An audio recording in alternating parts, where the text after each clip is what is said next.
पट्टी डाली हुई है इसके अंदर, पायदान मजबूत।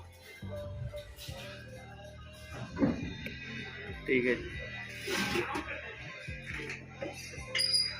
इसके अलावा ट्राली भी मिलेगी, फिशर बेड भी, मसाज बेड भी, शैम्पू यूनिट भी।